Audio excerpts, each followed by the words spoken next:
Welcome to another edition of Exploring Adoption. We're doing this series because we are adoptive parents who care about other adoptive parents, and we want to build support for parents out there who are maybe walking through adoption, walking through foster care, or other types of orphan care that we'll explore in today's video. And maybe you need support, maybe you just need a good laugh sometimes. We want to be there for you. And in this series, we're going to talk about a lot of those subjects, but we're also just going to, in general, demystify the topic of adoption, which a lot of people don't know a lot about still. But for today's topic, we wanted to discuss 5 non-adoption ways that you can care for orphans, foster children, and other children who are in need. Many people think that if you can't adopt, you really can't do anything to take care of orphans or foster children or the marginalized, but wow, are there a lot of opportunities right in an area near you. So let's get down to it. 5 non-adoption ways to care for orphans. Non-adoption option number 1, you could consider being a foster parent.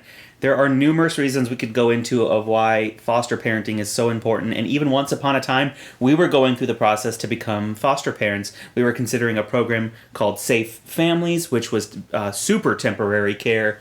We're talking spur of the moment, maybe only one night care for children who are in transition, and there were some things God did in our life around there to actually call us toward adoption, but we were walking down that path as well. And foster parenting is so important. Remember, foster parenting it does not set its goal on taking the child from mom and dad, but on setting up a plan to get that child safely back with mom and dad. There could be a number of reasons that we really don't need to get into here of why a child would be temporarily taken from their parents, but all of that aside, those children need to have a safe, loving, steady, gracious and merciful environment in which to be themselves, because they're in transition, they're separated from mom and dad, and that is a tough place for a child to be. In most communities, at least where we live, there are agencies that are set up to be the government mandated foster system that you can go through to try and get the training you need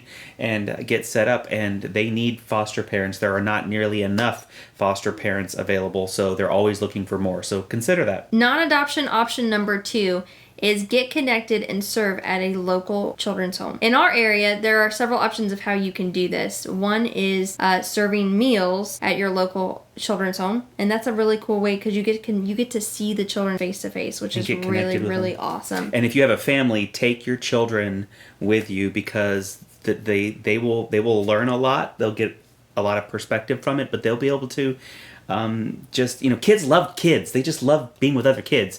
So it's even more fun if you go serve and you bring your kids along, because the children in the home would love to have visitors who have other children. Another option is to fill day-to-day needs. If that's clothing or shoes, something like that where kids are in need of specific items, contact your local children's home and they'll give you what their needs are right now. They may need clothing.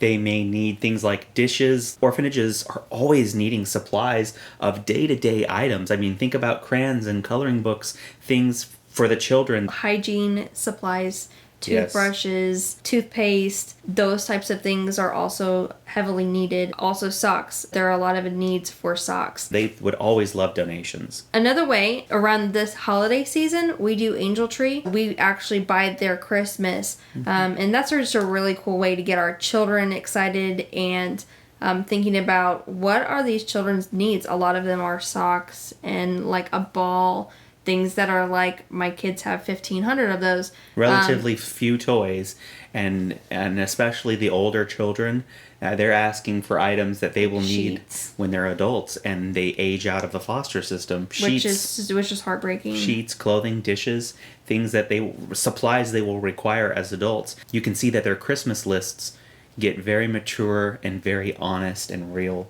the older they get. There are just so many needs in the orphanage, in your local orphanage, in your local children's home. Some children are there very temporarily, and they're there as opposed to being with foster parents. Some children have been there longer, but it doesn't matter how long they've been there. It's great to show them that kind of that love of making some of their Christmas time dreams come true. Whether they want a doll or they want sheets and dishes and things because they're about to age out of the system. It's a really cool program. It's called Angel Tree where we live.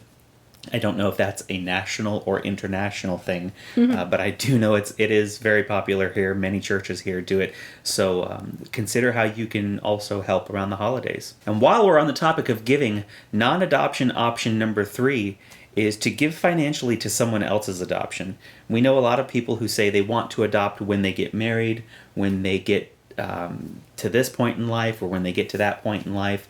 But while you're waiting, you can always give financially to someone else's adoption. And if you don't know anyone adopting, you can give directly to agencies in your area that are reputable. You know that money will go to helping someone else's adoption. And if you're thinking to yourself, but I don't have enough to give, every single dollar counts. Our adoption was largely supplied for by very small donations, just building up by many people, and then money out of our own pocket as well. So every single dollar counts.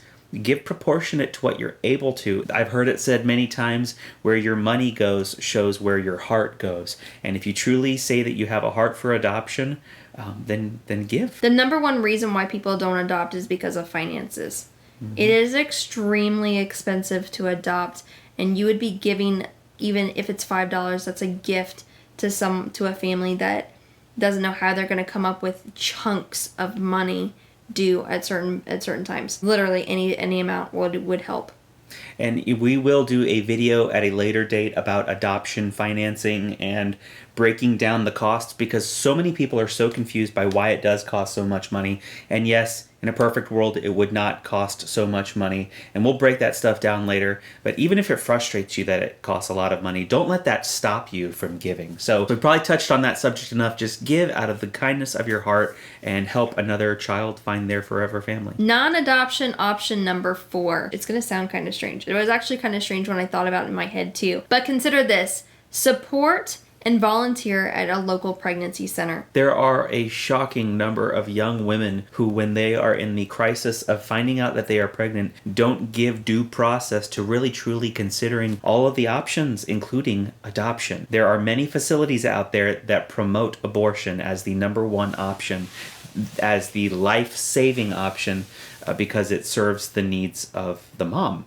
But it doesn't consider the needs of the child, and it doesn't consider the vast number of families, some who can't conceive on their own, some who can but are just willing to raise the child. The child does deserve a chance at life. So when you connect those two things, adoption is a beautiful, safe option, and it is a self-sacrificing option, because, you know, pregnancy takes sacrifice. Ask any mom. Pregnancy does take a lot out of you and takes a lot of sacrifice, but adoption is a beautiful option where the mother can choose to give life to her child and the opportunity for a family to raise that child. It's just a beautiful, self-sacrificing, loving, holy, God-pleasing, humanity-honoring option. And the reason we bring up pregnancy centers is because there's not one pregnancy center out there that will tell you it is overstaffed.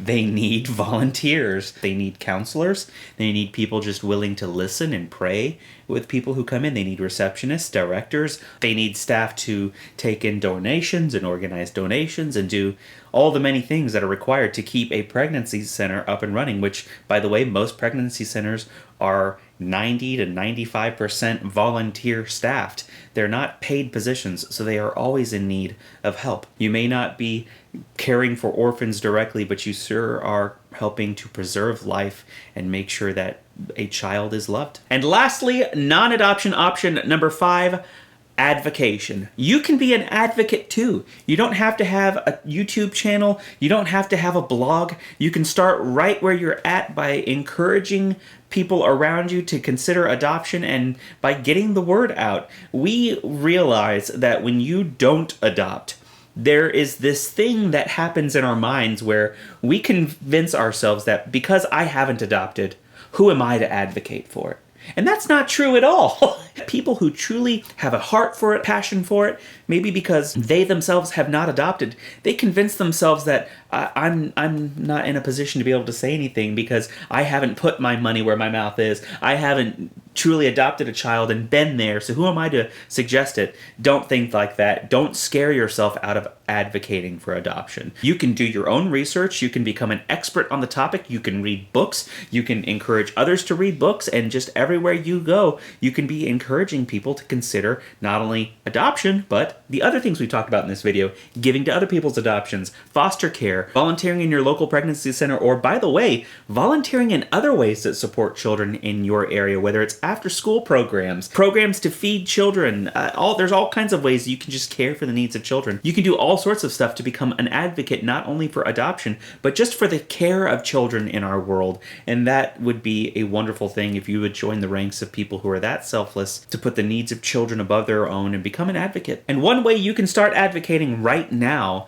is by sharing this video and all of the other videos that we're putting out. We're, again, trying to be a support system for people out there who are looking to consider all of these different options, including adoption. And we want to be not only a support system, but advocates as well. We want to present new knowledge to people who haven't considered these avenues, who haven't considered the needs of the children in their own communities, and maybe spur some of you to take action in your own lives, in your own communities, and together, one day at a time, we will change the world so that one day every child can have a family. So hit the share button right now and share this with someone that you believe could benefit from this video. And we'll see you next time.